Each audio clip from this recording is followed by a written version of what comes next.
আছে। তোমার সত্যি কিছু মনে নেই? কি মনে থাকবে ভাইয়া? এমন সময় তিশা এসে বলল, আরে ওনারা তোর সাথে মজা করছে। ও মজা করছিলেন? এমন সময় জিসান বলে উঠল, মজা করছিলাম, চলো তো, জাস্ট প্যারা নাই, চিল। আমি হাসলাম জিসান ভাইয়ার কথা শুনে। তারপর আমিও বলে উঠলাম, একদম ঠিক বলেছেন ভাইয়া, কোনো প্যারা নাই, জাস্ট চিল। তারপর হাসতে হাসতে সবাই মিলে ব্রেকফাস্ট করে নিলাম আর পুরো জায়গায় হাসাহাসিতে ভরিয়ে দিলাম আমি আর জিসান ভাইয়া। একটা সময় আমরা 7 জনই ভালো বন্ধু হয়ে গেলাম। সারাদিন ঘুরোঘুরি আর প্রচুর মজা। এদিকে আরিয়ান ভিতরে ভিতরে জেলাস ফিল করছে, কারণ লালমরিচ একটু বেশি জিসানের সাথে প্রিয় হয়ে গেছে, যেটা মোটেও ভালো লাগছে না আরিয়ানের। কিন্তু কেন লাগছে না তা সে নিজেও জানে না। এদিকে তারা সবার ভালো বন্ধু হতে পারলেও তুলিয়া পার হতে পারে নাই। সে মোটেও তাদের সহ্য করতে পারে না, আর হঠাৎ করে আরিয়ানের সাথে মিশামিশি তার একদমই পছন্দ হয় না। যেমন হুট করে পড়ে গেলে আরিয়ান তাকে ধরে ফেলে, তাই সে মনে মনে একটা ফান্দি আটকালো মিমকে সাহায্য করার জন্য। আর সেটাই হয়তো তুলির ভয়ঙ্কর রূপ প্রকাশ করাবে। বাচ্চাদের সাথে ক্রিকেট খেলবে জিসান আর সায়ান। আরিয়ানকে বলেছিল, কিন্তু সে এই মুহূর্তে ব্যস্ত আছে, তাই সে পরে খেলবে। তাই সে মোবাইল হাতে নিয়ে বসে আছে একটা চেয়ারে। আর আরিয়ানের কাছ থেকে কিছুটা দূরে বসে আছে তিশা, রুহি আর নূর। তারা খেলা দেখতে ব্যস্ত। প্রথম টসে জিসান জিতে গেল আর সে প্রথমে ব্যাটিং করবে।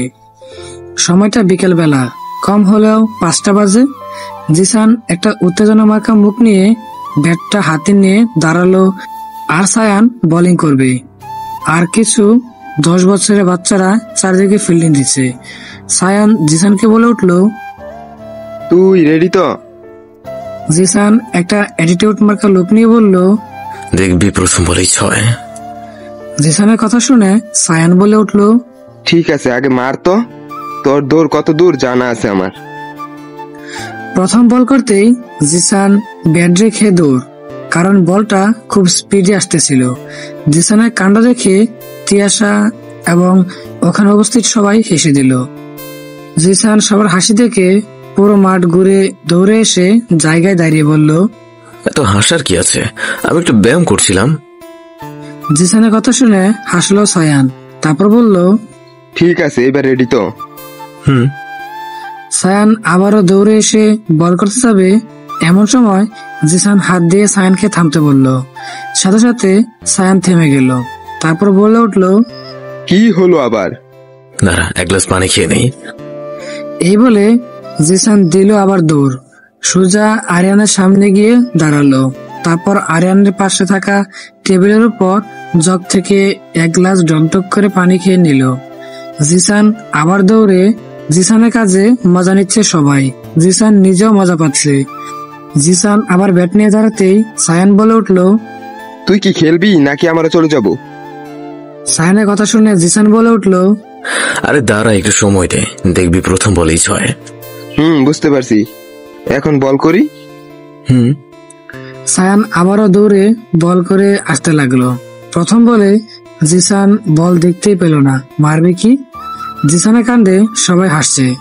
জিসান একটু মিনমিন করে বলল, হ্যাঁ, তো হাসার কি আছে? তুই কি আদৌ খেলা জানিস? এরকম অনেক অনেক কিছু বলছে জিসানকে। জিসান শুধু মাথা নিচু করে রয়েছে।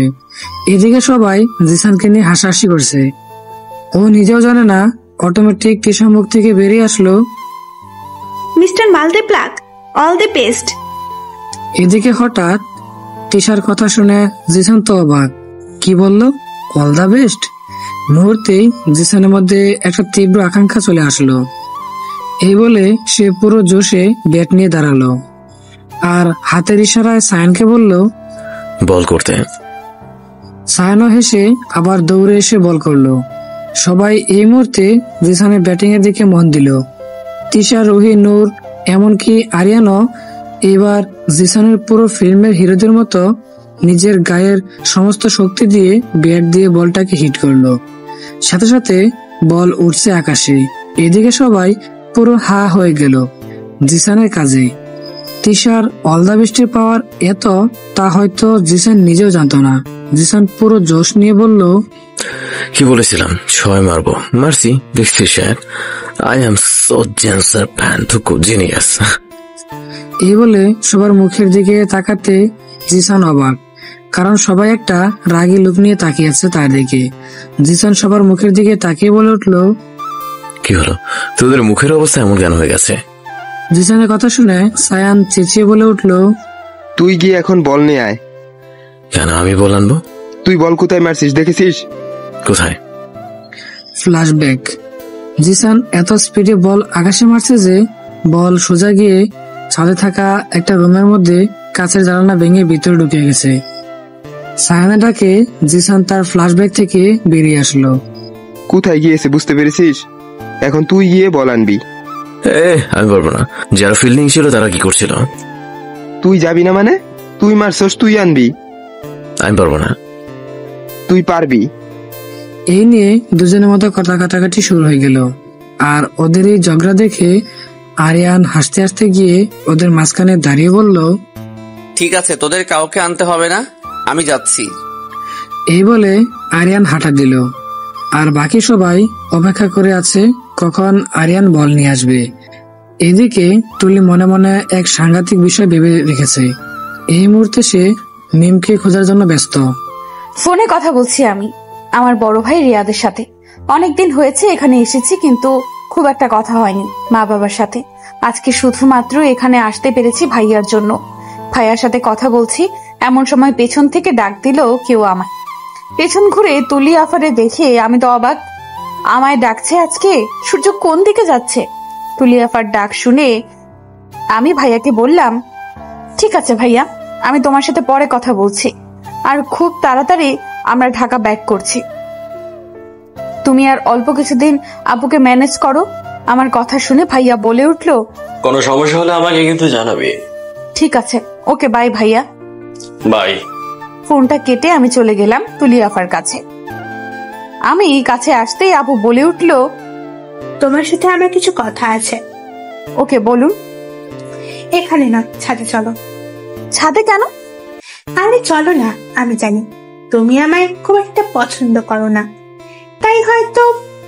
না, তেমন কিছু নয়, ঠিক আছে চলুন। তারপর মিমার তুলি আফায় চলল ছাদের উদ্দেশ্যে। ছাদের উপরে থাকা সেই ফাঁকা আর অন্ধকার রুমটায় দাঁড়িয়ে আছে আরিয়ান। যেহেতু সন্ধ্যা হয়ে এসেছে সেহেতু আরো অন্ধকার হয়ে আছে রুমটা। আরিয়ান তো ফোনের লাইট অন করে বল খুঁজতে লাগলো। তারপর চলে গেল রুমের ভিতরে। রুমটা আছে পুরনো সব আসবাবপত্র দিয়ে ভরা। পুরো রুমটায় ময়লা আর মাকড়সা জালে ভরা। দেখে বোঝা যাচ্ছে এখানে কেউ তেমন একটা আসে না। আরিয়ান ঢুকতে ঢুকতে ভিতরে ঢুকে গেল। আশেপাশে তাকিয়ে দেখলো কোথাও বল পেল না। আরো একটু খোঁজাখুঁজি করতে লাগলো। হঠাৎ চোখ পড়ে গেল আরিয়ানের একটা ভাঙা আলমারির নিচে বলটা ঢুকে পড়েছে। আরিয়ান তার দিকে নিচু হয়ে বলটা বের করতে লাগলো। কিছুক্ষণের মধ্যে বলটা পেয়েও গেল। বল নিয়ে বের হতে যাবে এমন সময় কারো মুখের আওয়াজ শুনে থমকে যায় আরিয়ান। আচ্ছা শোনো, তুমি এই রুমটাতে বসো, আমি একটু আসছি, কিছু খাবার নেই। কেন খাবার লাগবে কেন? আরে খেতে খেতে কথা বলে তোমার ভালো লাগবে। কি এমন বলবা যে খেতে খেতে শুনতে হবে? তুমি এটা প্রশ্ন কেন করো বলো তো? আচ্ছা ঠিক আছে, তুমি যাও, আমি ছাদে বসি। না, ছাদে নয়, তুমি ওই রুমটাতে ঢুকো। না, আমি যাব না। আরে কিছু হবে না। এই বলে এক প্রকার জোর জবরদস্তি করে তুলি আমায় ওই রুমটার ভেতর ঢুকালো। তারপর সামনে থেকে দরজা বন্ধ করে দিল।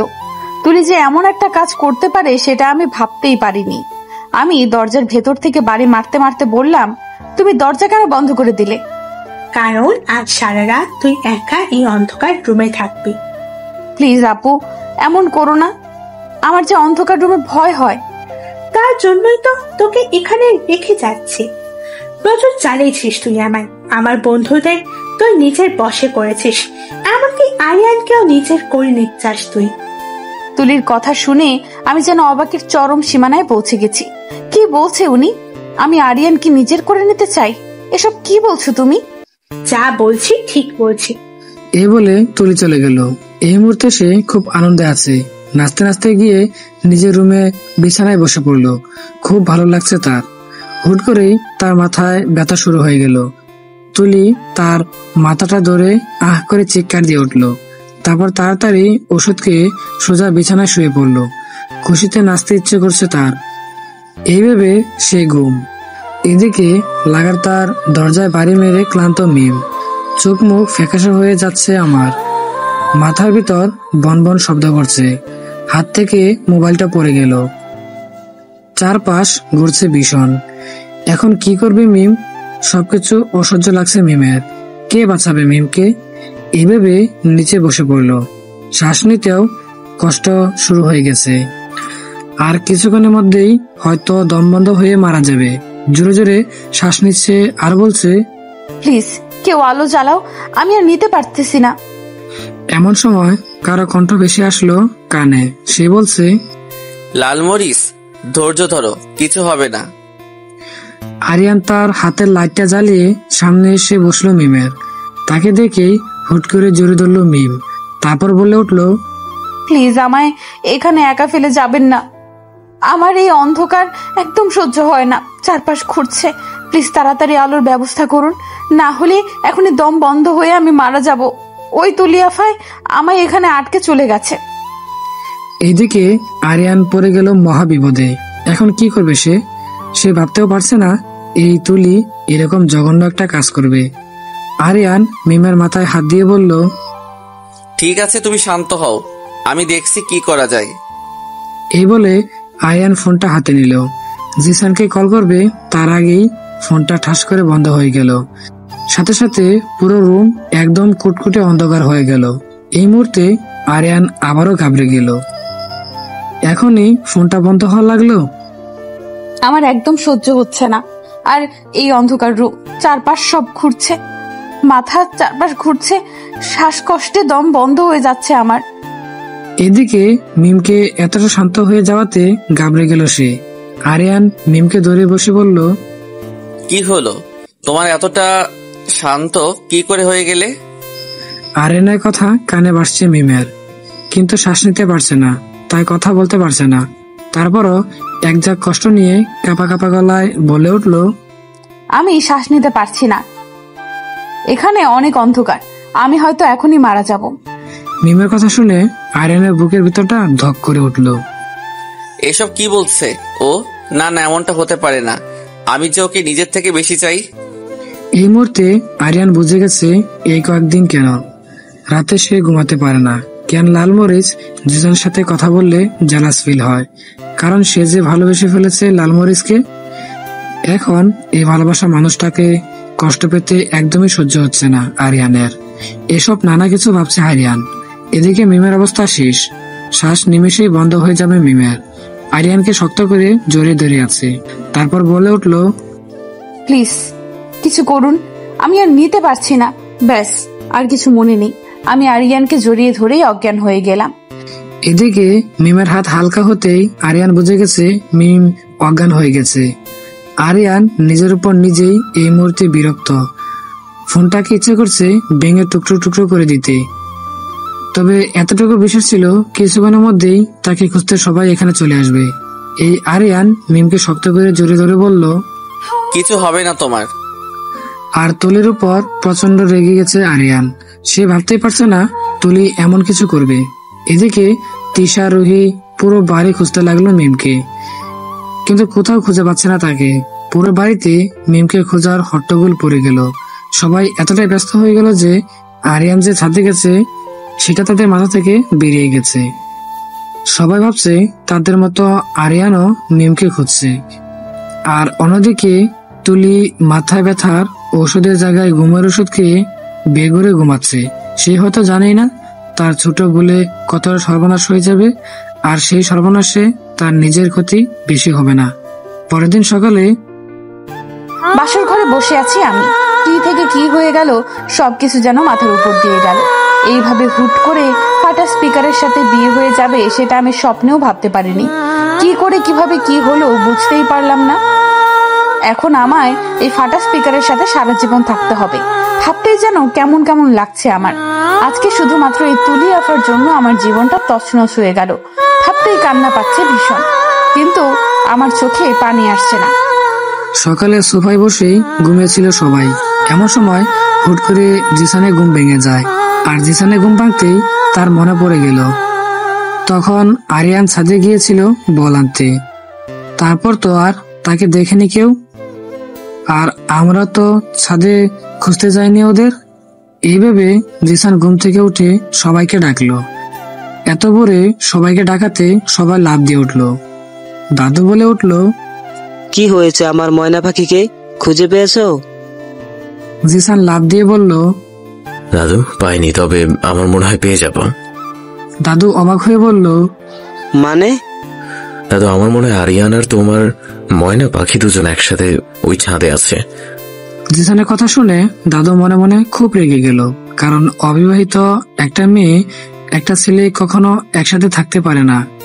দাদু একটু ক্ষিপ্ত মেজাজ নিয়ে বলল, ছাদে কেন থাকবে ওরা? দাদু তখন আরিয়ান ছাদের ওই ফাঁকা রুমটাতে গিয়েছিল বল আনতে। তারপর তো ওকে আর দেখিনি। তুমি আগে চলো, গেলেই দেখতে পাবে। চলো আমার সাথে। এই বলে সবাই একসাথে চলে গেল ছাদের উদ্দেশ্যে। ছাদে উঠতেই ফাঁকা রুমটা দরজা বন্ধ দেখে তাড়াতাড়ি দরজা খুললো জিসান। তারপর কি সবাই আরিয়ান আর দাদুর ময়না পাখিকে একসাথে দেখে বেশ অবাক হলো, কিন্তু দাদু ওদের একসাথে দেখে রেগে গেল। তার উপর দুজন একসাথে জড়িয়ে ধরে আছে দুজনকে। জিসান দৌড়ে গিয়ে আরিয়ানকে ডেকে উঠলো। হঠাৎ কারো ডাক শুনে আরিয়ান উঠে গেল। সামনে জিসানকে দেখে রেগে বলে উঠলো, তোদের এখন আসার সময় হলো? এতক্ষণ কি করছিলি? আসলে দোস্ত, আমরা তো ওকে খুঁজছিলাম। এমন সময় তিশারোহী দৌড়ে এসে বসলো আরিয়ানের সামনে। তারপর বলে উঠলো, কি হয়েছে ওর? ও অজ্ঞান হয়ে গেছে। আরিয়ানের কথা শুনে দাদু রেগে বলল, তোমরা দুজন এইভাবে একসাথে কি করছিলে? আরিয়ান হয়তো দাদুর এমন কথা শুনে খারাপ লাগলো। তারপর আরিয়ান তেমন কিছু না বলে শুধু এতটুকু বলল, দাদু আগে ওকে রুমে নিয়ে যাই, তারপর সব বলছি। ঠিক আছে। দাদুর কথা শুনে আরিয়ান কুলে তুলে নিল মিমকে। তারপর সোজা নিচে নেমে বিছানায় শুয়ে দেয় আরিয়ান। আরিয়ান বিছানায় শোয়াতেই দাদু রেগে বলে উঠলো, এখন বলো। এমন সময় সেখানে উপস্থিত ছিল তুলি। সকালে ঘুম ভাঙতেই তুলি নেমে আসলো নিচে। আশপাশে কাউকে না দেখে অবাক হলো তুলি। পরক্ষণেই তার মনে পড়ে গেল কালকের কথা। এমন সময় তিশাদের রুম থেকে আওয়াজ আসতেই তুলি সেখানে পা বাড়ায়। বর্তমানে তুলিকে দেখেই রেগে যায় আরিয়ান। তারপর তুলি সামনে এসে ওর গালে ঠাস করে একটা থাপ্পড় বসিয়ে দেয়। আরিয়ানের এমন কাজে সবাই অবাক হয়ে তাকিয়ে রইল। তিশা, রুহি, নূর, সায়ান, জিসান, দাদু, রুহির মা, সাথে বাড়ির আরো কিছু লোকজন। আরিয়ানের এমন কাজ দেখে সায়ান বলে উঠলো, ওকে মারলি কেন আরিয়ান? তখন আরিয়ান বলে উঠলো, কালকে যা হয়েছে সব তুলির জন্য হয়েছে। মানে? তারপর আরিয়ান সবাইকে সবকিছু খুলে বলল। সব শুনে সবার মাথার উপর দিয়ে যেন আকাশ ভেঙে পড়লো। কি করে পারলো তুলি এমন একটা জঘন্যতম কাজ করতে? সবাই রেগে গেছে তুলির উপর। তিশা, রোহিত তো ইচ্ছে করছে তুলির গালে ঠাসিয়ে কয়েকটা থাপ্পড় মারতে। নেহাত সে বড়, না হলে ঠিকই দিত। সবাই এত কিছু বললেও দাদু ক্ষিপ্ত মেজাজে বলল, সবাই থামো, আমার কথা শোনো। দাদুর কথা শুনে সবাই চুপ হয়ে গেল। তারপর দাদু আবার বলে উঠলো, যা হয়েছে হয়েছে, কিন্তু তোমরা দুজন সারা রাত একসাথে ছিলে। আমাদের বংশে কখনো একটা ছেলে একটা মেয়ে বিয়ের আগে একসাথে থাকতে পারে না।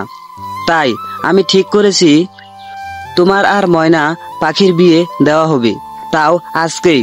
তোমাদের বাবা মাকে এখানে আসতে বলো। কিন্তু দাদু, এই বিষয় নিয়ে আমি আর কোনো কথা বলতে চাই না। এই বলে দাদু গো। আর দাদুর পিছনে পিছনে সায়ান, জিসান আর বাকি সবাই একসাথে বেরিয়ে গেল দাদুকে বোঝানোর জন্য। আর তুলির তো এখন কান্না পাচ্ছে। সে কি ভেবেছিল আর কি হলো। তারপর তুলি দৌড়ে কাঁদতে কাঁদতে বেরিয়ে গেল রুম থেকে, কারণ এই মুহূর্তে সে কিছুই বলতে বা করতে পারবে না। এদিকে আরিয়ান এই মুহূর্তে কি বলবে কি করবে ভুলে গেছে। সে শুধু স্থির হয়ে দাঁড়িয়ে আছে। এমন সময় ফোন বাজলো জিসানের। ফোনটা বিছানায় রেখে গেছে। আরিয়ান তুললো ফোনটাকে। উপরে তার বেস্ট ফ্রেন্ড রিয়াদের নাম্বার দেখে খুশি হয়ে ফোনটা তুললো। ফোনটা তুলতেই অপর পাশ থেকে রিয়াদ বলে উঠলো, কেমন আছো শারমিন? যা শালা, আমি ভালো আছি। কি খবর? তোমাদের গ্রামে গিয়ে আমাকে তো ভুলে গিয়েছ। আরে না, তোকেও তো বলেছিলাম, তুই তো আসিস নাই। তাতে আমরা কি করব? দোস্ত ওসব বাদ দে, আমি একটা ঝামেলায় পড়ে গেছি। কি ঝামেলায়? তারপর আরিয়ান সব খুলে বলল তাকে। সব শুনে রিয়াদ তো অন্ধকার রুমকে ভয় পায় মেয়েটা। এক মুহূর্তের জন্য হলেও রিয়াদের নিজের বোনের কথা মনে পড়ে গেল। তার বোনটা তো অন্ধকার রুমকে ভয় পায়। রিয়াদ কিছুক্ষণ বেবি বলে উঠল, এখন কি করবি তুই? কিছু জানি না। এমন সময় ডাক পড়লো আরিয়ানের। আরিয়ান ফোনটা রেখে এক পলক মিমের দিকে তাকিয়ে চলে গেল। আর মিম বেগুরে ঘুম। অপর পাশে রিয়াদ ফোন রাখতেই তার রুমে তার মা বাবা চলে আসলো। তাদের এখনই টিশার্টে গ্রামের বাড়িতে যেতে হবে। রিয়াদ তো অবাক হয়ে বলল, কেন? ওইখানে গেলেই জানতে পারবি। আমাদের কিছু বলেনি, নিশার দাদু ফোন করে যেতে বলেছে। বোনটার তো কোনো বিপদ হলো না, মনে মনে বললাম। তারপর রিয়াদও আর কিছু না ভেবে চলল তিশাদের বাড়ির উদ্দেশ্যে। আর ওদিকে আরিয়ানের বাবা মাও আসছে। ঘড়িতে দুপুর 12টার কাটায় ছুঁই ছুঁই। এমন সময় ঘুম ভাঙলো আমার। চোখ মুখ সব ঝাপসা দেখছি আমি। মাথার ভেতর অসম্ভব যন্ত্রণা হচ্ছে। এমন সময় রুমে ঢুকলো আম্মু, আব্বু, ভাইয়া, আরো দুজন ভদ্রলোক আর ভদ্র মহিলাকে দেখলাম আমি। তাদেরই সামনে মাথা নিচু করে দাঁড়িয়ে আরিয়ান সহ বাকি সবাই। আর দাদুও কেমন একটা লুক নিয়ে তাকিয়ে আছে আমার দিকে। ওদের এইভাবে দেখে আমি তো অবাক, ওরা এখানে কেন? আর সবাই আমার দিকে রাগী লুক নিয়ে তাকিয়ে আছে বা কেন? মনের মাঝে হাজারো প্রশ্ন একসাথে ঘুরপাক খাচ্ছে। এমন সময় দাদু বলে উঠল, তোমরা সবাই বাইরে যাও, আমি আর ময়না পাখির সাথে একা কথা বলতে চাই। দাদুর কথা শুনে সবাই চলে গেল। আমি চুপ করে বসে আছি বিছানায়। এমন সময় দাদু মাথায় হাত দিয়ে বলল, তোমায় বিয়ে করতে হবে ময়না পাখি। কি বলছো দাদু ভাই? কাকে বিয়ে করব আমি? ওসব কিছু আমি জানি না, যেটা বলেছি সেটা করো। তাড়াতাড়ি ফ্রেশ হয়ে নাও, আর কয়েক ঘন্টার মধ্যে কাজী চলে আসবে। এতটুকু বলে দাদু ভাই চলে গেল। আমায় কিছু বলার সুযোগই দিল না। কার সাথে বিয়ে হবে সেটাও তো বললো না। দাদু যেতেই তিশা আর রুহি ভেতরে ঢুকলো। ওদের দেখে চট জলদি আমি বলে উঠলাম, এসব কি বলছে দাদু? বিয়ে করব কেন? আর কাকেই বা করব? তারপর তিশা আর রুহি দুজনেই সকালে সব ঘটনা খুলে বলল মিমকে। সব শুনে কি করবে কিছুই মাথায় আসলো না। এভাবে হুট করে বিয়ে হয়ে যাবে সেটা তো স্বপ্নেও ভাবেনি। তাও আবার কাকে? ফাটা স্পিকারকে। এমন সময় রুমে ঢুকলো মা আর ভাইয়া। মিম মাকে দেখে দৌড়ে জোরে ধরলো। তারপর বলে উঠলো, আম্মু বিশ্বাস করো, যা হয়েছে তাতে আমার কোনো দোষ ছিল না। আমি জানি তোর কোনো দোষ নেই, আর না দোষ আছে আরিয়ানের, কিন্তু কিছু করার নেই। এই বিয়েটা তোমায় করতেই হবে। এতটুকু বলে আম্মু বেরিয়ে গেল। আমি ভাইয়ের কাছে গিয়ে বললাম, ভাইয়া তুমি তো কিছু করো, আমি কিছুতেই এইভাবে বিয়ে করব না। আর ফাটা স্পিকারকে তো কোনোদিনও। আমার কথা শুনে হাসলো ভাইয়া। তারপর বলে উঠলো, কি বললি তুই? ফাটা স্পিকটা? তুমি হাসছো ভাইয়া, আর আমি টেনশনে মরে যাচ্ছি। কিছু হবে না, আরিয়ান খুব ভালো ছেলে। কি বলছো তুমি? ভালো একদিন দেখে কি করে চিনে গেলে? একদিন। এতটুকু বলে চলে গেল ভাইয়া। এমন সময় তিশা বলে উঠলো, একদিনে নয়, আরিয়ান ভাইয়া আর রিয়াদ ভাইয়া দুইজন দুইজনের বেস্ট ফ্রেন্ড, তাই তো সবাই তোদের মেনে নিয়েছে। শেষমেশ দুই পরিবার মেনেই গৌরভাবে বিয়ে হয়ে গেল মিম আর আরিয়ানের। যেহেতু ভাইয়া আগেই আরিয়ানকে চিনত, তাই তেমন একটা প্রবলেম হয়নি। বর্তমানে এক হাত ঘোমটা টেনে বসে আছে রুমে। একরাশ বিরক্ত এসে গ্রাস করলো তাকে। ধুর, এসব সাজাসাজি আমার একদম পছন্দ নয়। তার উপর আবার এত গরম। এক টানে মাথার ঘুমটা খুলে ফেললাম। ধুর, এসব বউটাও হওয়া আমার পক্ষে সম্ভব নয়। এসব ভেবে বিছানা থেকে উঠতে যাবে তার আগেই রুমের দরজায় নক করে ভিতরে ঢুকলো কেউ। সাথে সাথে ঘাবড়ে গেল মিম। চুপচাপ আবার বসে মাথায় ঘুমটা দিল। আরিয়ান হেঁটে এসে বসলো সামনে। তারপর বলে উঠলো, আমি জানি তুমি হয়তো এই বিয়েতে একদমই রাজি নও। বিশ্বাস কর, আমি বুঝতেই পারিনি এমন কিছু হয়ে যাবে। আর এত রিচুয়াল মানা দরকার নেই। আরিয়ানের কথা শুনে মিম তো খুশি, ব্যাস সাথে সাথে ঘুমটা খুলে বসলো। একদম ঠিক বলেছে ফাটা স্পিকার, এসব রিচুয়াল মানার দরকার নাই। আরিয়ান একটা ক্ষিপ্ত মেজাজ নিয়ে বলল, কি বললে তুমি আমায়? কি বলছি? এই রে খাইছে। ফাটা স্পিকারকে সত্যি সত্যি ফাটা স্পিকার বলে দিলাম। হুট করে বিছানা থেকে উঠে নিচে দাঁড়ালাম আমি। তারপর বলে উঠলাম, দেখুন যা বলার বলেছি। আপনি যখন আমায় লাল মরিচ বলেন তখন হুট করে দাঁড়িয়ে পড়লো আরিয়ান। আমি ভয়ে শেষ। আরিয়ান দাঁড়িয়ে আমার দিকে এগোতে এগোতে বলল, আমি তোমায় অনু নাম ধরে ডাকলে তুমিও আমায় অনু নাম ধরে ডাকবে। আপনি এভাবে এগোচ্ছেন কেন? আমি কিন্তু চিৎকার দিব। ঠিক আছে দাও। কি বলবে সবাইকে এই যে তোমার জামাই তোমার কাছে এগোচ্ছে? আপনার সাথে বিয়ে হয়ে গেছে বলে যা ইচ্ছে তাই করবেন নাকি? আমি খেলবো না। ঠিক আছে, তোমায় খেলতে হবে না। সেই প্রথম দিন থেকে আমার পিছনে লাগছো, আমার গাড়ির টায়ার ফাটাইছো, পানিতে ফেলে দিছো। তারপর সেদিন রাতে সব মনে আছে আমার। প্রতি রাতে আমার চোখের ঘুম কেড়ে নিছো। সবকিছু প্রতিশোধ নিতে হবে এখন। আরিয়ানের কথা শুনে ভয়ে ঘাবড়ে গেলাম আমি। হায় রে, এখন ওইসব মজা করার জন্য আমায় মারবে নাকি আরিয়ান? ভয়ে ঢোক গেলাম আমি। তারপর বলে উঠলাম, ওগুলো তো সব মজা করে বলেছিলাম। এদিকে পিছনে যেতে যেতে দেয়ালের সাথে লেগে গেছে মিম, আর যাওয়া যাবে না। এদিকে আরিয়ান এগোচ্ছে তো এগোচ্ছেই, থামার নামে নিচ্ছে না। আরিয়ানকে এভাবে এগোতে দেখে মিম দৌড়ে ওয়াশরুমে ঢুকে গেল। কিন্তু কথা হলো ওয়াশরুমে তো ঢুকে গেলাম, এখন বের হব কেমনে? আর সারা রাত তো ওয়াশরুমে থাকাও পসিবল নয়। এদিকে আরিয়ান আমার কাণ্ডে মুখ চেপে হাসছে। হাসতে হাসতে পেট ব্যথা হয়ে যাওয়ার মতো উপক্রম। বেশ কিছুক্ষণ পর ওয়াশরুমের দরজা খুলে উঁকি মারতে লাগলো মিম।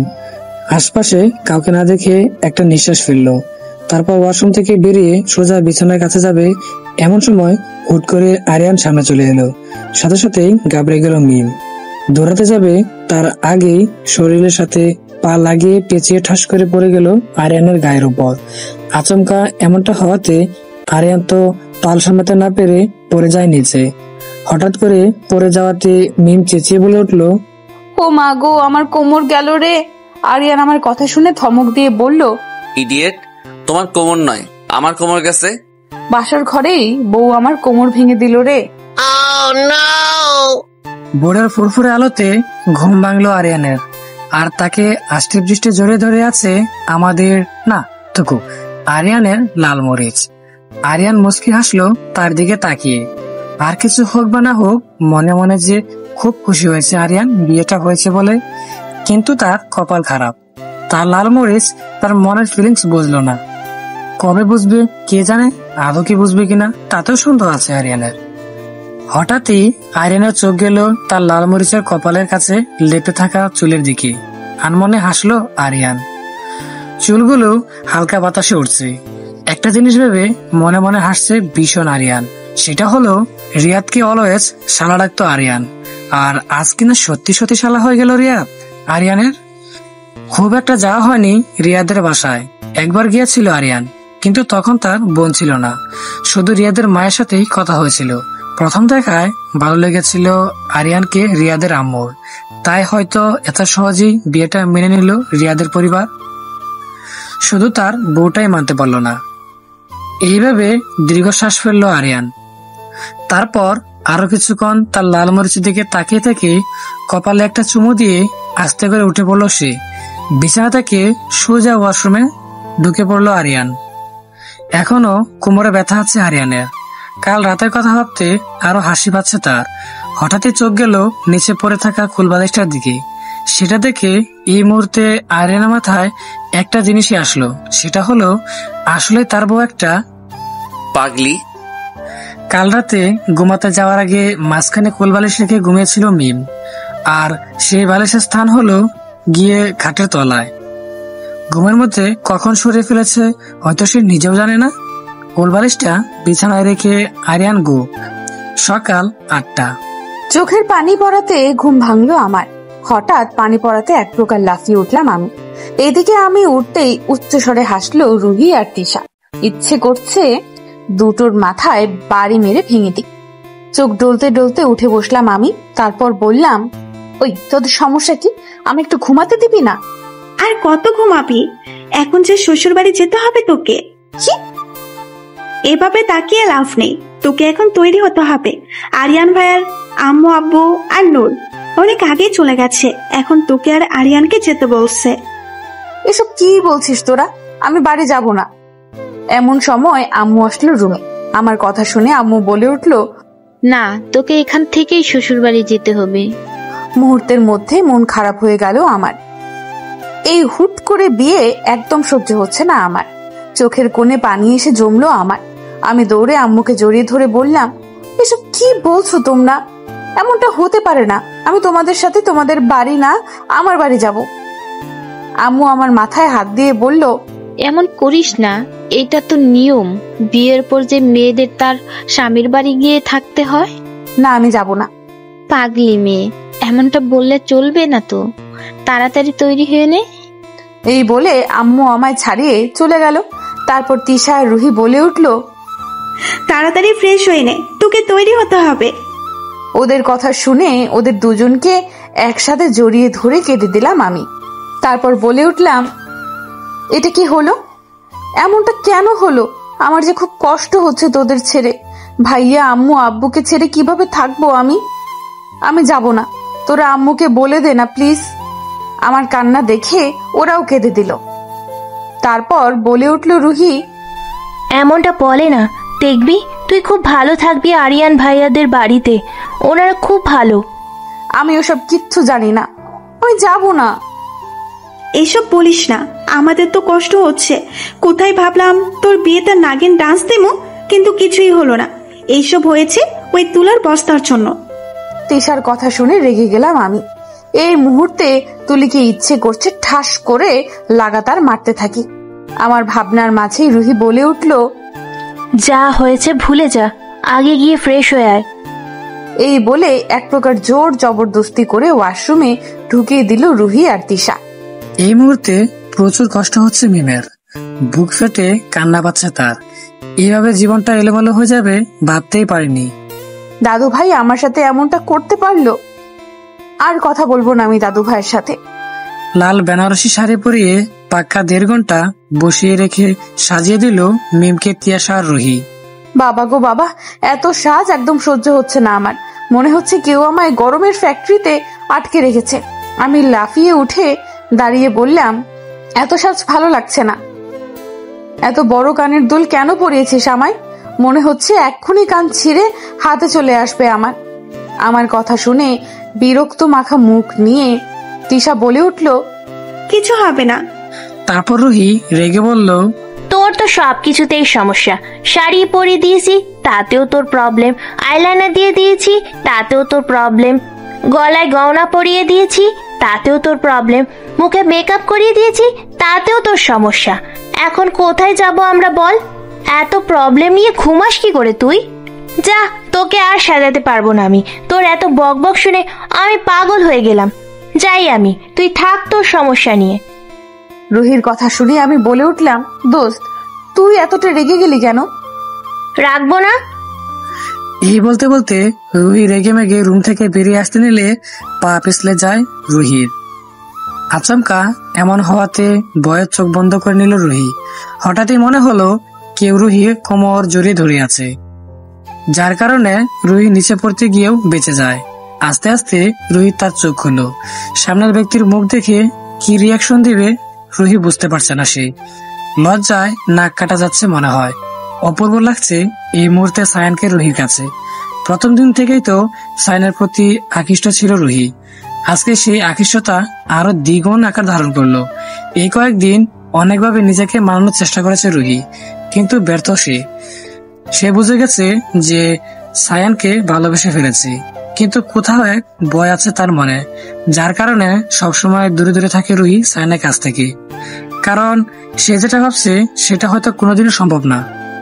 কিন্তু যতই সায়ানের থেকে দূরে দূরে থাকতে চায়, ততই যেন কাছে চলে আসে রুহি সায়ানের, যার কারণে বারবার দুর্বল হয়ে পড়ে রুহি। গরু লাগানো মায়াবী চোখে তাকিয়ে আছে রুহি সায়ানের দিকে। এদিকে সায়ান তাকিয়ে আছে রুহির দিকে। এক অদ্ভুত মায়ায় আটকে গেছে সায়ান।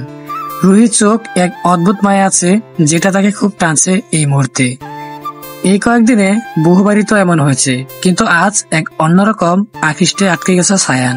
আজকে রুহিও সেজেছে, চোখে গাঢ় কাজল দিয়ে মেরুন রঙের গ্রাউন পরেছে সে।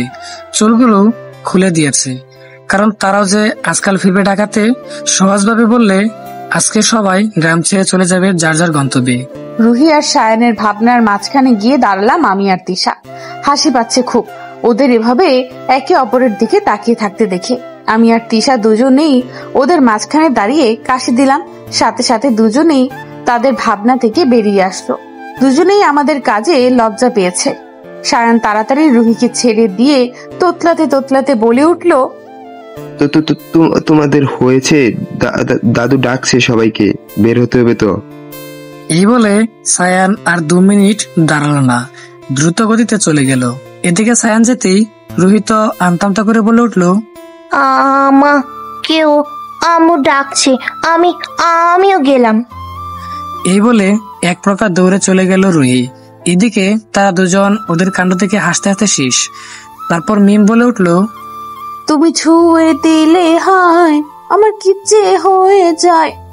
আমার কথা শুনে তিশা বলে উঠলো, আমার কি যে হয়ে যায়। মামু, ডাল মে কালা কি আছে পেয়ে গেছি। আমার কথা শুনে হাসলো তিশা। তারপর তিশা বলে উঠলো, আগে আগে দেখো হুতা হে ক্যা মামু। তারপর তারা দুজন একসাথে হেসে দিল। সকাল 10টা। বাড়ির সামনে দাঁড়িয়ে আছে মিম, সারিয়ান, সায়ান, জিসান, রুহি, তিশা, রুহির আম্মু, দাদুভাই সহ আরো কিছু লোকজন। তার সাথে মিমের আম্মু, আব্বু আর ভাইয়া। চোখ দিয়ে অটোমেটিক পানি গড়িয়ে পড়ছে তাদের। ভাইয়া অনেকক্ষণ যাবৎ আরিয়ানকে অনেক কিছু বলছে। এইভাবে হুট করে বিয়ে আর হুট করে শ্বশুরবাড়ি যাওয়া কোনটা যেন এখনো মাথায় ঢুকছে না মিমের। শুধু মাথায় একটাই প্রশ্ন নাড়া দিচ্ছে, কি থেকে কি হয়ে গেল। ভাইয়া আমার সামনে এসে দাঁড়ালো। ভাইয়া দাঁড়াতেই আমি ভাইয়াকে জড়িয়ে ধরে কেঁদে দিয়ে বললাম, ভাইয়া এটা কি হলো? এমনটা হওয়ার কথা ছিল কি? ভাইয়া তোমাদের ছাড়া কি করে থাকবো? ভাইয়া আমার মাথায় হাত বুলিয়ে বলল, কিচ্ছু হবে না সাতচন্নি, তোকে আরিয়ান খুব ভালো রাখবে দেখিস। ভাইয়া আমি সাতচুন্নি, তুমি কি কুবড়ো পটাশ কোথাকার? তারপর দুজন কাঁদতে কাঁদতে হেসে দিল। এমন সময় মাথা নিচু করে তাদের সামনে এসে দাঁড়ালো তুলি। চুলগুলো অগোছালো, চোখে জল লেপটে গেছে সব। চোখের নিচে কালো দাগ পড়ে গেছে তার। বোঝা যাচ্ছে সারা রাত নির্ঘুম কেটেছে তার। একদিনে কি অবস্থা হয়েছে তার। তুলিকে দেখে রাগে গা জ্বলে যাচ্ছে তার। এই তুলির জন্য তার জীবনটা এভাবে তছনছ হয়ে গেল। মিম তুলির সামনে গিয়ে বলল, এমনটা কেন করলে আপু? তুমি আমাকে পছন্দ করতে না ঠিক আছে, তাই বলে এইভাবে আমার জীবনটা এলোমেলো করে দিয়ে কি মজা পেলে তুমি? আমার তো মনে যেটা হয়েছে তাতে আমার চেয়ে বেশি ক্ষতি তোমারই হয়েছে। শুধু শুধু একটা ভুল জিনিস মাথায় এনে আমার লাইফটা তছনছ করে দিলে। আমার কথা শুনে তুলি আমার হাত ধরতে নিল। সাথে সাথে টান মেরে হাত সরিয়ে দিলাম আমি। তারপর বলে উঠলাম, একদম টাচ করবেন না আমায়। আরো কিছু বলতে যাব এমন সময় তিশা আমায় ধরে বলল, অনেক হয়েছে। তুলিকে অনেকেই অনেক কিছু বলেছে, অনেক অপমান করেছে সবাই। তুই আর বলিস না, এখন চুপ থাক। যা হবার হয়ে গেছে, সেটা ভেবে আর লাভ নেই। হয়তো তোর ভাগ্য এমনটাই লেখা ছিল। আমরা তিশার কথা শুনে নিজেকে শান্ত করার চেষ্টা করলাম আমি। তারপরও একটা কথা বলে উঠলাম আমি তুলিকে, আমি তোমায় কোনো দিন ক্ষমা করব না, কোনোদিনও না। তারপর সবাই মিলে মিমকে গাড়িতে বসে দিল সায়ানের সিটে। তারপর আব্বু আরিয়ানকে কি কি যেন বলল। আরিয়ানও তাদের কিছু বলে তারপর উঠে পড়লো গাড়িতে। তারপর আরিয়ান নিজেই গাড়ি চালাতে শুরু করলো। কি অদ্ভুত ব্যাপার, যে গাড়ির টায়ার ফাটাইলাম আমি সেই গাড়ি করেই যাচ্ছি। কি অদ্ভুত, বড্ড অদ্ভুত খেলা খেললো নিয়তি আমার সাথে। কাছের জ্বালানা ব্যাত করে বাইরে তাকিয়েছে মিম, চোখ বেয়ে পড়ছে পানি। এমনটা হবে আগে জানলে মিম কখনো এ বাড়িতে আসতো না। আর ওদিকে আরিয়ান চুপচাপ ড্রাইভ করছে। দুজনের মধ্যেই কুটকুটে নীরবতা এসে বর করেছে। এদিকে আরিয়ানরা যেতেই সায়ান বলে উঠল, এখন তাহলে আমারও চলি। সামনে কথা দাদু বলে উঠল, তোমরাও যাও, আর সাথে রুহি আর তিশাকেও নিয়ে যেও কিন্তু। দাদুর কথা শুনে রুহি তিশা দুজনেই অবাক হয়ে বলল, আমরা গিয়ে কি করব দাদু ভাই? তোমরা বুঝতে পারছো না, আমার ময়না পাখি এই বিয়েটা মেনে নিতে পারেনি। তোমরা গেলে ওর ভালো লাগবে। বেশি নয়, এখন গিয়ে বিকালে চলে যেও যার যার বাসায়। দাদুর কথা শুনে কেউ আর কিছু বললো না। সায়ান, রুহি, তিশা, জিসান এক গাড়িতে বসে পড়লো, আর রুহির আম্মু একটা গাড়িতে, আর রিয়াদ আর তার আব্বু অন্য গাড়িতে চলে গেল। আর এদিকে দাদুভাই মন খারাপ করে বলল, আমার ময়না পাখি আমার সাথে কথা বলে না। এমন সময় একজন মহিলা বলে উঠল, হয়তো রেগে আছে একটু, পরে ঠিক হয়ে যাবে। দাদু পিছনে ঘুরতেই তুলিকে দেখলো, মাথা নিচু করে দাঁড়িয়ে আছে সে। দাদু কিছু বলবে তার আগেই তুলি দাদুর হাত ধরে কেঁদে বলে উঠল, সরি দাদু ভাই, ভুল হয়ে গেছে। যেতে বসে এমনটা করে ফেলেছি আমি বুঝতে পারিনি আমার ভুলটাই এত বড় ক্ষতি হয়ে যাবে। তুলির কথা শুনে দাদু তার মাথায় হাত দিয়ে বলল, অনেক সময় অন্যের ক্ষতি করতে গিয়ে নিজের ক্ষতি হয়ে যায়, তাই কারো ভালো করতে না পারো কখনো ক্ষতি করো না। এতটুকু বলে চলে গেল দাদু। আর তুলি নিঃশব্দে চোখের পানি ফেলতে লাগলো। তার ছোট্ট বলে তার পুরো পরিবারের মতো বন্ধুরা তাকে রেখেই চলে গেল। এটা ভাবতেই তার কষ্ট হচ্ছে ভীষণ। কষ্ট হচ্ছে। তারপর সেও তার ব্যাগ নিয়ে বেরিয়ে গেল। কিছুক্ষণের মধ্যেই তার গাড়ি চলে আসলো, কারণ সে আগেই তার বাপিকে বলে রেখেছিল গাড়ি পাঠাতে। তারপর সেও চললো তার গন্তব্যে। কিছুক্ষণের ব্যবধানে সবকিছু যেন এলোমেলো আর গুহাটে হয়ে গেল। তুলির এটা ভেবে কষ্ট হচ্ছে তার সাথে সবার বন্ধুত্ব নষ্ট হয়ে গেল। মিস আলোর পরোটা আর কতক্ষণ চুপ থাকবে? এখন তো কিছু বলো। হঠাৎ করে জিসানের মুখে এমন অদ্ভুত নাম শুনে তিশা রেগে বলল, কি বললেন আপনি? এই রে খাইছে, আলুর পরোটা রেখে গেছে। চুপ জিসান। অনেকক্ষণ যাবতই জিসান তিশার সাথে কথা বলার চেষ্টা করছিল, কারণ তিশার মুড অফ ছিল। কিন্তু কি বলবে এটা ভেবে হুট করে অদ্ভুত নাম মাথায় আসলো জিসানের। তারপর আর কি, তিশাকে রাগিয়ে দিল। সত্যি বলতে জিসানের তিশাকে রাগাতে হেব্বি লাগে। আর সামনের সিটে রুহি আর সায়ান নীরবতা মাঝখানে চলছে। হঠাৎ জিসানের কথা শুনে হাসলো তারা দুজনেই। আমাদের গাড়ি এসে থামলো ইয়া বড় একটা বাড়ির সামনে। বিশাল বড় বাড়ি আরিয়ানদের। আরিয়ান গাড়ি থেকে নেমে আমায় বলে উঠলো, নামও আমরা এসে গেছি। আরিয়ানের কথা শুনে আমিও নেমে গেলাম। খুব বিরক্ত লাগছে এই শাড়ি আর এই সাজ, কোনোটাই ভালো লাগছে না।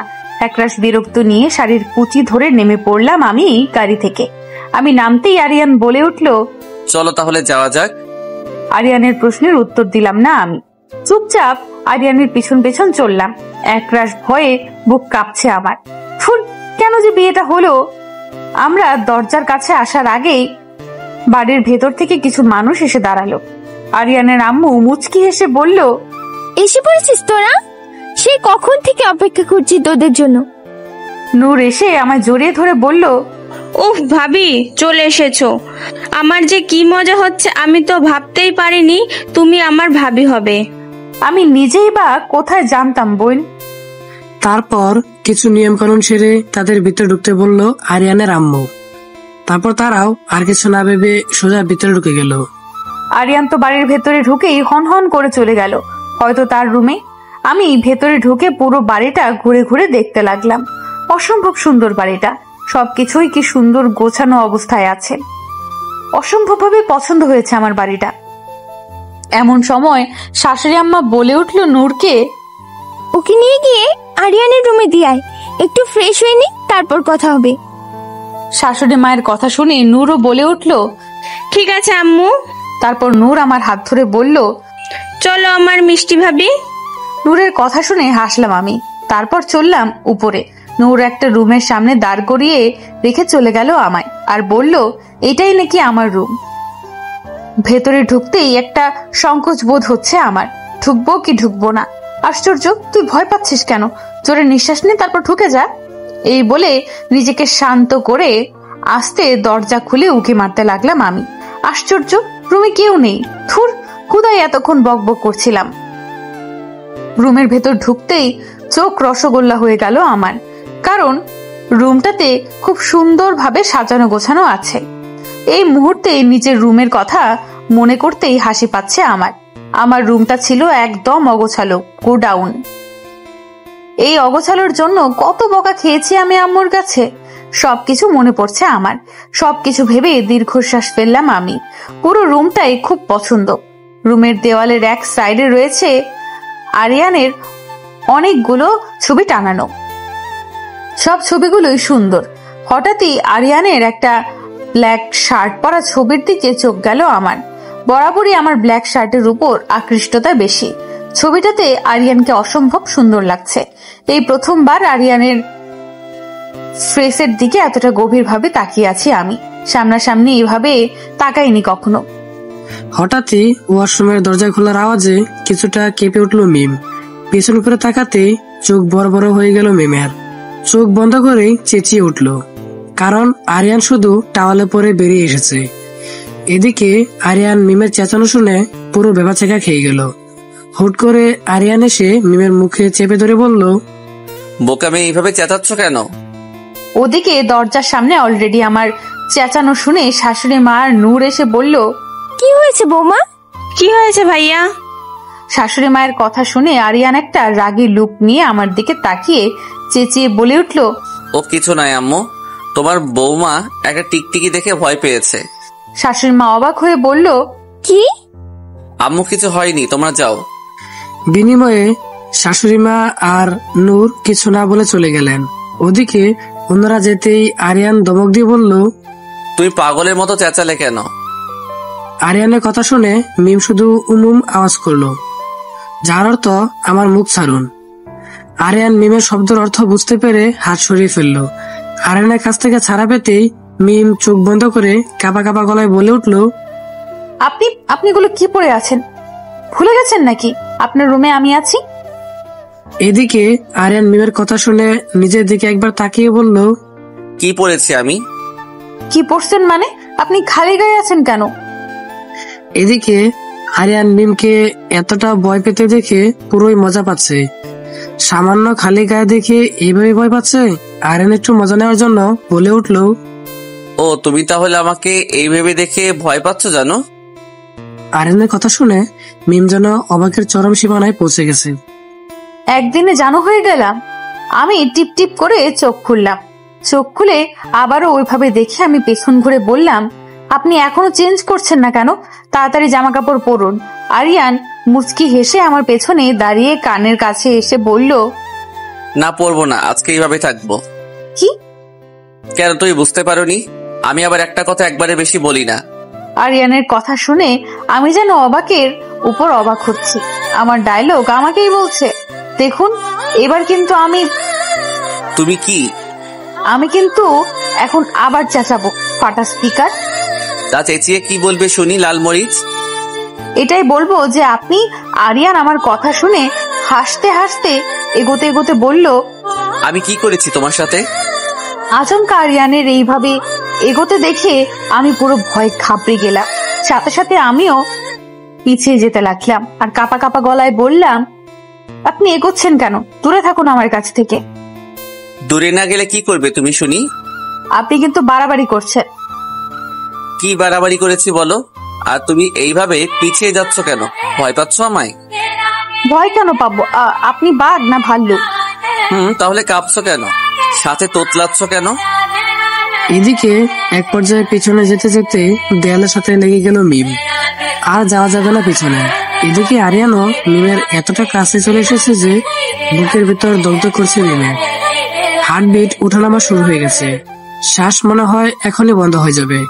হঠাৎই আরিয়ান ঝুঁকে গেল মিমের দিকে। সাথে সাথে মিম ভয়ে চোখ বন্ধ করে চেঁচিয়ে বলে উঠল, ওমা বাঁচাও, ফাটা স্পিকার মেরে ফেললো আমায়। আরিয়ান আমার কথা শুনে হাসবে না কাঁদবে বুঝতে পারছে না। এক ধমক দিয়ে বলল, শাট আপ লালমরিচ, এমনিতে তো সবকিছুতে একটু বেশি বুঝে যাও, আর আমায় বুঝতে পারছো না। আসলে একটা ম্যাট তুমি। কি? আমায় পাগল বললো? চাইলে এক্ষুনি অনেক কিছু বলে দিতাম আমি, কিন্তু এখন কিচ্ছু বললে আমারই ক্ষতি। তাই চুপচাপ দাঁড়িয়ে আছি। আরিয়ান আর কিছু না বলে সরে গেল আমার কাছ থেকে। যা দেখে স্বস্তির নিঃশ্বাস ফেললাম আমি। যাক বাবা, বেঁচে গেছি। আমার কথা শুনে আরিয়ান বলে উঠল, বাঁচনি? তাড়াতাড়ি গোসল করে শাড়ি পরে তৈরি হয়ে নিচে আসো। কি? আবার শাড়ি? কিন্তু আমি তো শাড়ি পরতে পারি না। বিনিময়ে আরিয়ান কিছু বলল না, তাড়াতাড়ি তৈরি হয়ে নিচে গেল। আরিয়ান যেতেই নূর আসলো রুমে, সাথে কিছু শাড়ি নিয়ে। মিমকে দেখে বলল, ভাবি তুমি এখনো ফ্রেশ হওনি, তাড়াতাড়ি ফ্রেশ হও, তিশা আপু আর রুহি আপুরাও চলে এসেছে তো। নূরের কথা শুনে আমি খুশি হয়ে বললাম, ওরা এসেছে, তাড়াতাড়ি পাঠিয়ে দাও আমার রুমে। ঠিক আছে মিষ্টি আপু, আর শোনো আম্মু তোমাকে এই শাড়িগুলো পরতে বলেছে। আমিও গম্ভীর ভাবে বলে উঠলাম, ঠিক আছে। আমার কথা শুনে নূর আর কিছু না বলে মুচকি এসে চলে গেল। সোফায় বসে আছে রুহি আর তিশা, আর তাদের সামনে বসে আছে সায়ান আর জিসান। আরিয়ানও আছে, এই মাত্র এসেছে সে এখানে। তিশা এখনো রেগে আছে জিসানের উপর। ছেলেটা বলে কি ও নাকি আলুর পরোটা, শালা তোর বউ আলুর পরোটা, এই বলে হাজারের উপর গালি দেওয়া হয়ে গেছে তিশা আর জিসানকে। আর ওদিকে জিসান পুরো ডেন্টাল কেয়ার বাদ নিয়ে হেসে হেসে সবার সাথে কথা বলছে। তার উপর যে কেউ রেগে আছে সেদিকে তার কোনো হুঁশই নেই, সে তার মতো হাসছে। ছেলেটা এমন কেন? অল্পতেই মানুষের সাথে মিশে যায়, অল্পতেই কি সুন্দর হাসায় সবাইকে। তাহলে তার সাথেই বা কেন এমন করে? সে উত্তর খুঁজে পায় না তিশা। আশ্চর্য, আচমকা আমি এতটা ভাবছি কেন মাল্টিপ্লাগকে নিয়ে। নিজে নিজেকে হাজারটা কথা বলছে তিশা। তিশার ভাবনার মাঝখানে রুহি একটা মাথায় বাড়ি মারলো তিশার, তারপরে বলে উঠলো, কি এত ভাবছিস বলতো? না তেমন কিছু নয়। এমন সময় নূর আসলো সেখানে। তিশা আর রুহি বলে উঠলো, তোমাকে ভাবি ডাকছে, চলো আমি নিয়ে যাচ্ছি।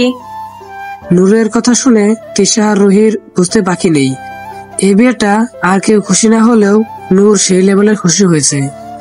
তারপর তারা আর কিছু না বলে চলে আসলো নূরের পিছন পিছন। আর এদিকে ওরা যেতেই একবার তাকালো রুহির দিকে, রুহিও তাকালো একবার। দুজনের একসাথে চোখ মিলতেই তাড়াতাড়ি চোখ সরিয়ে ফেললো। বিষয়টা সত্যি খুব মজার। রুমে ঢুকতেই রুহি আর তিশা চোখ বড় বড় করে তাকালো মিমের দিকে, কারণ আমি শাড়ি পুরো পেঁচিয়ে পরে দাঁড়িয়ে আছি। এতটাই পেঁচিয়েছি যে আমি হাঁটতেই পারছি না। আমার কাণ্ড দেখে উচ্চ স্বরে হেসে দিল ওরা তিনজনই। ওদের হাসি দেখে গম্ভীর ভাবে বললাম, আমি হাসার কিছু হয়নি, শাড়ি পরতে পারি না বলে এইভাবে পরেছি। আমার কথা শুনে তিশা বলে উঠলো, তুই শাড়ি পরছিস? আমার তো মনে হচ্ছে কোনো পাগলের শাড়ি পরেছে। তিশার কথা শুনে আমি রেগে বললাম, তুইও আমায় পাগল বললি? তুই পাগল, তোর জামাই পাগল। কি? আমার জামাই পাগল? ও মা গো, এদিকে টুরু লাফ। নিজেরে পাগল বলছি, গায়ে লাগলো না। জামাইরে পাগল বলছি, সেটা নিয়ে গায়ে লাগলো। এটা কিন্তু ঠিক হচ্ছে না। কি ঠিক হচ্ছে না শুনি? তিশা রুহির কথা শুনে বলল, তুইও ওর মতো কথা বলছিস। তিশার কথা শুনে আমি বলে উঠলাম, আরে রেগে যাচ্ছিস কেন? তোরা রেগে গেলে কি করে হবে বোন? প্লিজ আমায় শাড়ি পরিয়ে দে। আমরা পারবো না। সত্যি পারবি না? না।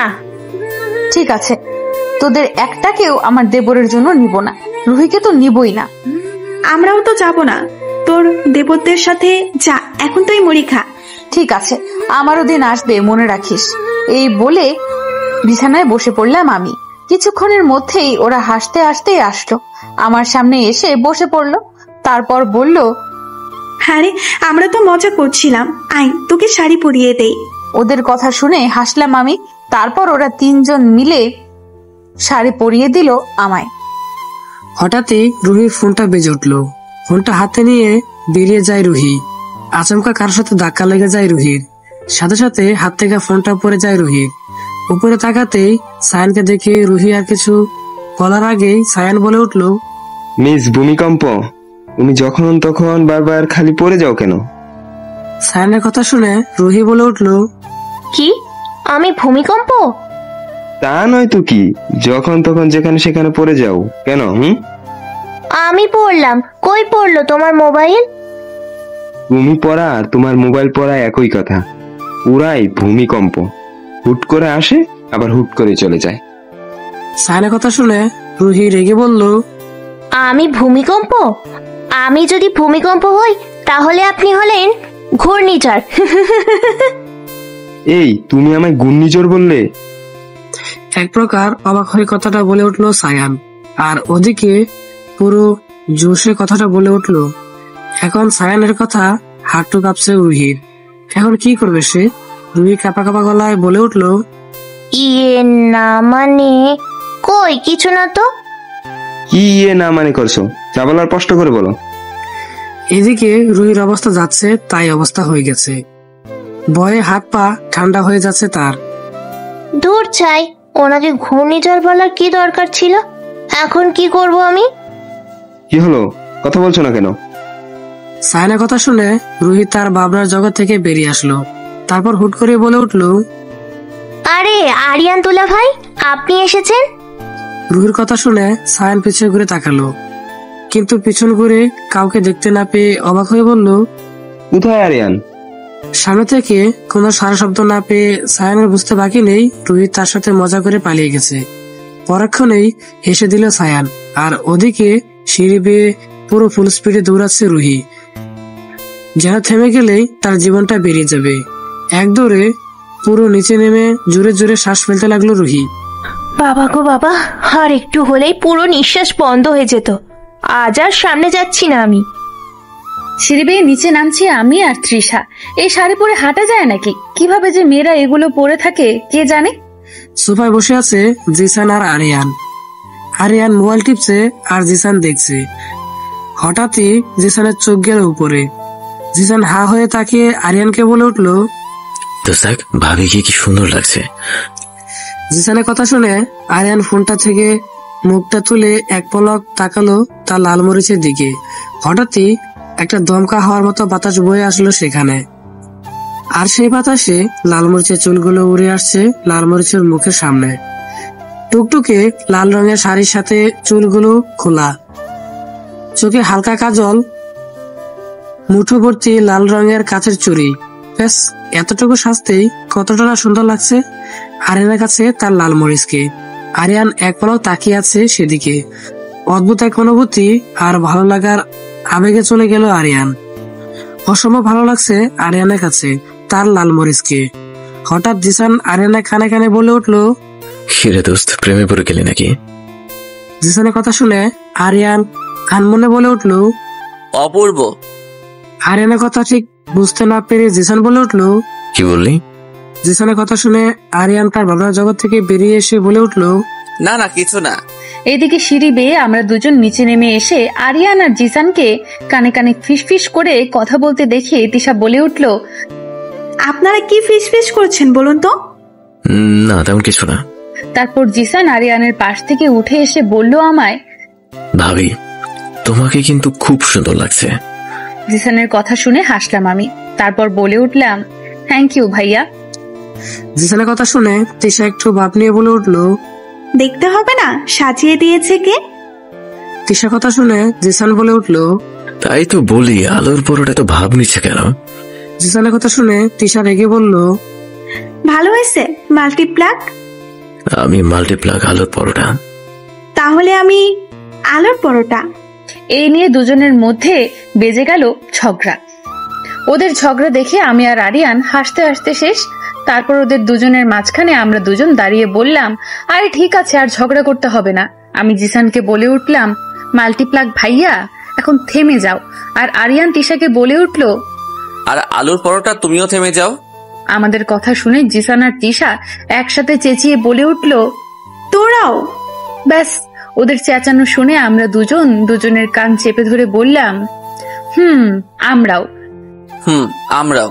তারপর চারজন একসাথে হেসে দিলাম। বিকেল 4টা, ব্যালকনির এক কোণে আনমনে দাঁড়িয়ে আছে মিম। তিশা আর রুহি কিছুক্ষণ আগেই চলে গেছে দুপুরের খাবার সেরে। ওরা যেতেই জিসান আর সায়ান ভাইয়াও চলে গেছে তাদের নিজ নিজ বাড়িতে। অবশ্য শাশুড়ি ওদের কালকে সকালে আবার আসতে বলেছে। পরশু নাকি ওনারা খুব বড় করে বৌভাতের অনুষ্ঠান পালন করবে। এভাবে হুট করে আরিয়ানের বিয়ে হয়ে যাবে সেটা তারাও ভাবতে পারেনি। তাই ওনারা ঠিক করেছে পরশু খুব বড় করে তাদের সব আত্মীয় স্বজনদের দাওয়াত দিয়ে বৌভাতের অনুষ্ঠান পালন করবে। এতে আমার কিছু বলার নেই। যেখানে বিয়েতেই কোনো মত দিতে পারলাম না, সেখানে এই বিষয়ে কিছু বলবো এটার প্রশ্নই আসে না। ভালো লাগছে না একটুও। খালি একটা জিনিসই মাথায় আসছে, কেন হলো এমন? খুব দরকার ছিল এমনটা হওয়ার? এসব ভেবে দীর্ঘশ্বাস ফেললাম আমি। এমন সময় কেউ বলে উঠলো, মন খারাপ? পেছন ঘুরে আরিয়ানকে দেখে কিছু বললাম না আমি। এই মুহূর্তে কিছু বলতে ভালো লাগছে না আমার। আমার চুপ থাকা দেখে আরিয়ান আবারও বলে উঠল, কথা বলতে ভালো লাগছে না। আরিয়ানের কথা শুনে আনমনে বলে উঠলাম, কেন হলো এমন? কি হলো? আরিয়ানের কথা শুনে আমি অবাক হয়ে বললাম, আপনি ভুলে গেলেন নাকি? কি বলবো? আশ্চর্য, বিয়ের কথা ভুলে গেলেন নাকি? ও এই ব্যাপার। বিনিময়ে মিমো কিছু বলল না, আর আরিয়ানও কিছু না বলে চুপচাপ সরে আসলো, কারণ সে নিজেও জানে এই মুহূর্তে কি বলবে সে। কিন্তু আরিয়ান কিছুতেই লালমরিচের চুপ থাকাটা মেনে নিতে পারছে না। সে লালমরিচকে ভালোবাসলেও এইভাবে বিয়েটা হবে তাও সে চায়নি, কিন্তু হয়ে গেল। আরিয়ান চলে যেতে মিম আবারও আকাশের দিকে তাকিয়ে রইল। মন খারাপ থাকলে আকাশের দিকে তাকিয়ে থাকাটা এটা মিমের অনেক দিনের অভ্যাস। হঠাৎই নূর মিমের সামনে এসে বলল, মিষ্টি ভাবি, তোমার কি মন খারাপ? হুট করে নূরের এখানে আসাতে আমি অবাক হয়ে বললাম, তুমি? আমায় ভাইয়া বলল তোমার একটু মন খারাপ, তাই আমিও মন ভালো করার জন্য চলে আসলাম। নূরের কথা শুনে হাসলাম আমি, তারপর বলে উঠলাম, কি করে? আরে ভাবি, মন ভালো করার জন্য হিরো আলমের গান তো যথেষ্ট। কি? আচ্ছা ওসব বাদ দাও, আসো আমরা গল্প করি। কি গল্প বলবে শুনি? দেখি কি করা যায়, তারপর বলো তোমার বয়ফ্রেন্ড আছে। ইস, থাকলে আজকে এতিম হয়ে যেত বই। নূর হাসলো আমার কথা শুনে, তারপর বলে উঠল, তার মানে নেই? কিন্তু আমার একটা জামাই আছে। নূর অবাক হয়ে বলল, কি? কে? কি আবার? তোমার ভাইয়া, ফাটা স্পিকার। আমার কথা শুনে নূর উচ্চ স্বরে হেসে দিয়ে বলল, ও বাবা, কি সাংঘাতিক কথা, আমি তো পুরোই ভয় পেয়ে গেছিলাম। আমি হাসলাম নূরের কথা শুনে। তারপর শুরু হয়ে গেল ভাবি আর ননদিনীর গল্প। প্রচুর হাসি আর প্রচুর মজা। এদিকে দরজার বাইরে দাঁড়িয়ে আরেকজন খুব খুশি হলো। যাক, একটু হলেও মোড়টা ঠিক হয়েছে লালমরিচের। এই বলে হাসলো আরিয়ান। তারপর সে চলে গেল। তার সাথে এটা ভেবে খুশি হলো তার লালমরিচের জীবনে সে ছাড়া কেউ নেই। রাত 10টা। নিজের রুমে বিছানায় শুয়ে এই বসবাস করছে রুহি। ঘুম আসছে না তার, বারবার শুধু সায়ানের মুখটা বেশি আসছে সামনে। রুহি পুরো সুস্থির হয়ে গেছে। বিছানা থেকে উঠে বসলো সে। তারপর পাশে থাকা গ্লাসটা থেকে ডক করে পুরো 1 গ্লাস পানি খেয়ে নিল সে। তারপর বিছানা থেকে উঠে ব্যালকনিতে চলে গেল সে। আকাশের দিকে তাকিয়ে জোরে এক শ্বাস ফেলে বলে উঠল, এটা কি মুসিবতে পড়েছি আমি। তুমি আমায় পাগল বানিয়ে ফেলছো আমায়, কিন্তু আমি কোনোদিনও প্রকাশ করব না, কারণ আমি জানি এটা সম্ভব নয়, আর তুমি হয়তো কোনোদিনও আমাকে চাইবে না। এটা ভেবে দীর্ঘশ্বাস ফেলল রুহি। তারপর আনমনে গিয়ে উঠল সে, দূরে কোথাও আছি বসে, হাত দুটো দাও বাড়িয়ে, বিরহ ছুতে চায় মনের দুয়ার, দু চোখ নির্বিকার, আসো না ছুটে, তুমি এলে রামধনু রং ঢেলে দেয়, তুমি এলে মেঘেরা বৃষ্টি ঝরায়, এ মনের ওহলাদ, আসো না ছুটে। ভালো যদি বাসো আমাকে, তাহলে ছুটে চলে আসো না। গিটার সাথে তাল মিলিয়ে নিজের রুমে বসে একাই গান গাচ্ছে সায়ান। মনের মাঝে কোথাও এক অদ্ভুত টান, তার ভালো লাগে কাজ করছে তার ভিতর। এর আগে কখনো এমন হয়নি সায়ানের। বরাবরই সায়ান মেয়েদের নিয়ে খুব একটা ভাবে, কিন্তু আজ ভাবছে খুব গভীর ভাবে, ভাবছে আর ভাবনা নিয়ে আছে। শুধু রুহি আনমনে হাসছে। সায়ানের আজ রাতে ঘুম আসবে কি তার জানা নেই সায়ানের। আর বাকি দুজন মানে আমাদের মাল্টিপ্লাক আর আলুর পরোটা নাকে তেল দিয়ে ঘুমাচ্ছে, কারণ তাদের মাঝে কোনো প্যারা নেই, জাস্ট চিল। থুর, ভালো লাগছে না। এক প্রকার বিরক্ত নিয়ে কথাটা বলে উঠলাম আমি। ঘুম আসছে না কোনোভাবেই। মন খারাপ থাকলে কি আর ঘুম আসে? বিকেলটা ভালোই কেটেছিল নূরের সাথে। আর ওদিকে আরিয়ানকে দেখো কি সুন্দর ঘুমাচ্ছে, একদম সহ্য হচ্ছে না। এই ভেবে বিছানা থেকে উঠে বসলাম আমি। তারপর বিছানা থেকে রুম থেকে বেরিয়ে আসলাম, উদ্দেশ্য নূরের রুমে যাওয়া। কিছু দূর যেতেই আবার ভাবলাম, না থাক, এত রাতে যাওয়ার দরকার নেই, তার চেয়ে আমি রুমে গিয়ে আবারও ঘুমানোর চেষ্টা করি। এই ভেবে আবারও ব্যাক করলাম আমি। রুমে ঢুকতেই আরিয়ানের দিকে তাকাতেই চোখ আটকে গেল আমার। হেব্বি সুন্দর লাগছে তো। ফাটা স্পিকারকে। এই সব ভাবতে ভাবতে সামনে এগিয়ে যেতেই ঠাস করে শাড়ি পেঁচিয়ে পড়ে গেলাম আমি আরিয়ানের গায়ের উপর। এদিকে আচমকা এমনটা হওয়াতে আরিয়ানা হুট করে চোখ খুলে তাকালো। এই রে মামু, এখন আমার কি হইব? আমার সরি সরি সরি, আমি আসলে বুঝতে পারিনি আমি আপনার গায়ের উপর পড়ে যাব। সব দোষ এই শাড়ির। এক প্রকার গাবড়ে গিয়ে কথাটা বললে উঠলো মিম আরিয়ানকে। আর আরিয়ান কথা শুনে বোঝার চেষ্টা করছে হঠাৎ করে কি হলো। ঘুমের রেশ পুরোপুরি কাটেনি তার। তাড়াতাড়ি করে আরিয়ানের গায়ের উপর থেকে উঠে পড়লো মিম। রুম থেকে দৌড়ে পালাবে তার আগেই আরিয়ান মিমের হাত চেপে ধরলো। মিম তো ভয়ে আধমারা হয়ে যাচ্ছে। কোনো নাড়াচাড়া না করে চুপচাপ সোজা হয়ে দাঁড়িয়ে পড়লো। এদিকে আরিয়ান তার হাত ধরে রেখেই উঠে বসলো।